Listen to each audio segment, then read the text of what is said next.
नमस्कार, सुप्रभात। आप देख रहे हैं हमारा सांकेतिक समाचार। मैं हूं साइमा खान और मेरे साथ हैं मेरे सहयोगी शरद मुदगल।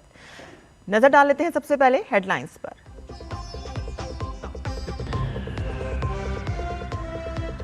प्रधानमंत्री नरेंद्र मोदी आज केरल में 3 अमृत भारत ट्रेन समेत कई विकास परियोजनाओं की करेंगे शुरुआत।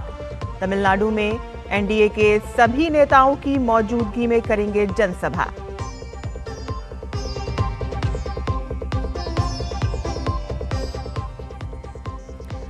दो 2027 में होने वाली जनगणना के प्रथम चरण में पूछे जाएंगे 33 सवाल। सरकार ने जारी की प्रश्नावली की अधिसूचना। 1 अप्रैल 2026 से शुरू होगा प्रथम चरण।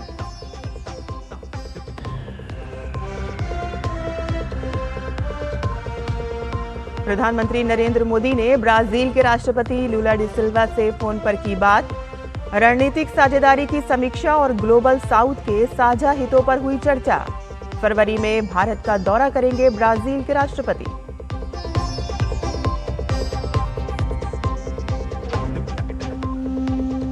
यूरोपीय संघ के राजदूतों से विदेश मंत्री डॉक्टर एस जयशंकर की मुलाकात। कहा कि बढ़ती वैश्विक अस्थिरता के बीच भारत ईयू मजबूत रिश्ते वैश्विक सुरक्षा के लिए महत्वपूर्ण।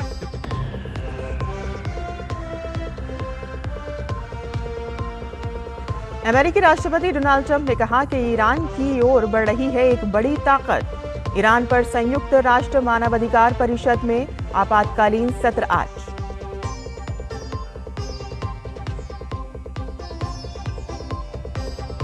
और नागपुर में जीत के बाद अब रायपुर में भारत की न्यूजीलैंड के साथ भिड़ंत। 5 मैचों की T20 सीरीज में टीम इंडिया 1-0 की बढ़त पर।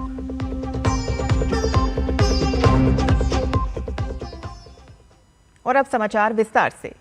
प्रधानमंत्री नरेंद्र मोदी आज केरल का दौरा करेंगे। प्रधानमंत्री तिरुवनंतपुरम में विभिन्न विकास परियोजनाओं की आधारशिला रखेंगे और उनका उद्घाटन करेंगे। वह इस अवसर पर उपस्थित जनसभा को संबोधित भी करेंगे।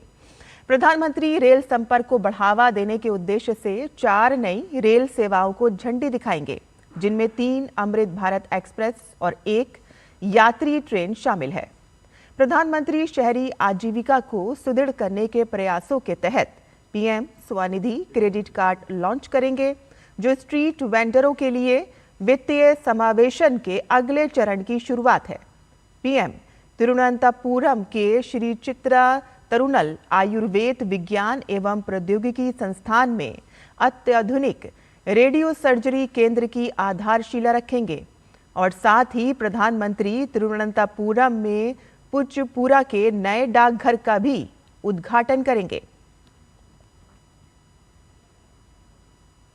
प्रधानमंत्री नरेंद्र मोदी आज तमिलनाडु में जनसभा को संबोधित करेंगे, जिसमें एनडीए के सभी नेता मौजूद रहेंगे। पीएम मोदी आज चेन्नई के पास मदुरांतकम में सार्वजनिक सभा को संबोधित करेंगे और इस सभा में राष्ट्रीय जनतांत्रिक गठबंधन एनडीए के सभी घटक दलों के नेता मंच साझा करेंगे, जिनमें डॉक्टर अंबुमणि रामदास और टीटीवी दीनाकरण भी शामिल हैं। एनडीए में फिर से शामिल होने के बाद ये पहली बार है कि जब एआईएडीएमके के नेता मोदी के साथ एक ही मंच पर दिखेंगे।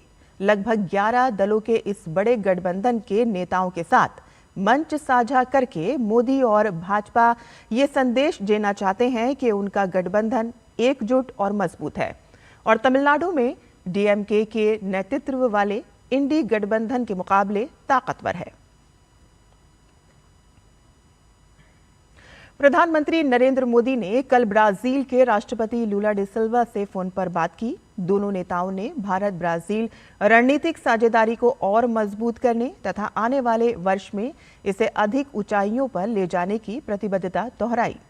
विदेश मंत्रालय ने एक बयान में कहा कि दोनों नेताओं ने व्यापार और निवेश, प्रौद्योगिकी, रक्षा, ऊर्जा, स्वास्थ्य, कृषि और जन संबंधी मामलों के हितों और कई क्षेत्रों में द्विपक्षीय सहयोग में हुई महत्वपूर्ण प्रगति पर संतोष व्यक्त किया। दोनों नेताओं ने पारस्परिक हित के क्षेत्रीय और वैश्विक मुद्दों पर भी विचार विमर्श किया। उन्होंने साझा चुनौतियों से निपटने में बहुपक्षवाद के महत्व पर भी जोर दिया। प्रधानमंत्री मोदी ने बताया कि ब्राजील के राष्ट्रपति जल्द ही भारत के दौरे पर आएंगे। सरकार ने जनगणना के पहले चरण के दौरान नागरिकों से पूछे जाने वाले 33 प्रश्नों की सूची जारी कर दी है और ये चरण 1 अप्रैल से शुरू हो रहा है। पहले चरण में घरों की सूची तैयार की जाएगी और इसके लिए प्रत्येक राज्य और केंद्र शासित प्रदेश की ओर से निर्धारित 30 दिनों की अवधि में अभियान चलाया जाएगा। ये चरण 30 सितंबर तक जारी रहेगा।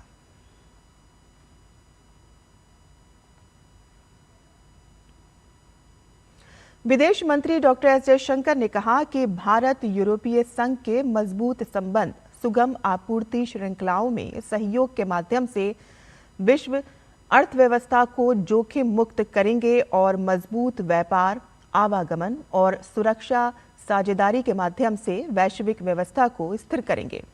नई दिल्ली में यूरोपीय संघ के राजदूतों से बातचीत में डॉक्टर एस जयशंकर ने उनसे अस्थिरता और अनिश्चितता की मौजूदा वैश्विक स्थिति पर चर्चा की।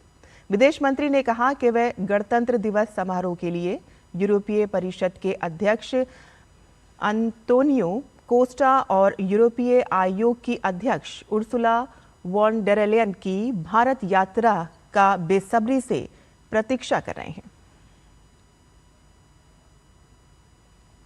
अमेरिकी राष्ट्रपति डोनाल्ड ट्रंप ने कहा है कि ईरान की ओर एक बड़ी सेना बढ़ रही है और अमेरिका हालात पर करीबी नजर रख रहा है।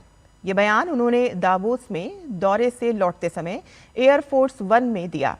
अमेरिकी अधिकारियों के मुताबिक आने वाले दिनों में एक विमान वाहक पोत, स्ट्राइक ग्रुप और अन्य सैन्य साजोसामान मध्य पूर्व पहुंचेंगे और उसमें यूएसएस अब्राहम लिंकन, विध्वंसक पोत और लड़ाकू विमान शामिल हैं। ईरान में विरोध प्रदर्शन पर कार्रवाई के बाद दोनों देशों के बीच तनाव बढ़ा है। अमेरिका की ये तैनाती उसी बढ़ते तनाव से जोड़कर देखी जा रही है। आज ईरान पर संयुक्त राष्ट्र मानवाधिकार परिषद में आपात बैठक बुलाई गई है। और खेल की खबरों में भारत और न्यूजीलैंड के बीच 5 मैचों की T20 सीरीज का दूसरा मुकाबला आज रायपुर में खेला जाएगा। भारतीय टीम सीरीज में 1-0 से आगे है और टीम की कोशिश रहेगी कि वह दूसरा मुकाबला भी जीतकर खुद को सीरीज में 2-0 से आगे कर ले। तो वहीं दूसरी तरफ न्यूजीलैंड टीम की कोशिश रहेगी कि पिछले मैच में की गई गलतियों को दूसरे मैच में नहीं दोहराया जाए। पहले मैच में चोटिल हुए स्पिन ऑलराउंडर अक्षर पटेल का आज का मुकाबला खेलना मुश्किल माना जा रहा है और ऐसे में भारतीय टीम की प्लेइंग 11 में बदलाव तय है। स्पिनर कुलदीप यादव को मौका मिल सकता है। रायपुर की पिच पर गेंद पुरानी होने के साथ स्पिनरों को मदद मिलने की उम्मीद है और मैच का टॉस शाम 6:30 बजे होगा और मुकाबला 7 बजे से शुरू होगा। टीम इंडिया पहले वनडे में जीत के साथ सीरीज में 1-0 से आगे है। और आज देश भर में बसंत पंचमी का त्योहार मनाया जा रहा है। ये दिन मां सरस्वती, ज्ञान, विद्या और कला की देवी को समर्पित है। बसंत पंचमी के साथ ही प्रकृति में बसंत ऋतु का आगमन भी माना जाता है और इस अवसर पर प्रयागराज में आयोजित माघ मेले में बसंत पंचमी के प्रमुख स्नान पर आस्था की डुबकी लगा रहे हैं। और इसी के साथ ही हमारा यह सांकेतिक समाचार यहीं खत्म होता है। मुझे और मेरे सहयोगी शरद मुदगल को अनुमति दें, लेकिन आप देखते रहिए डीडी न्यूज़। नमस्कार।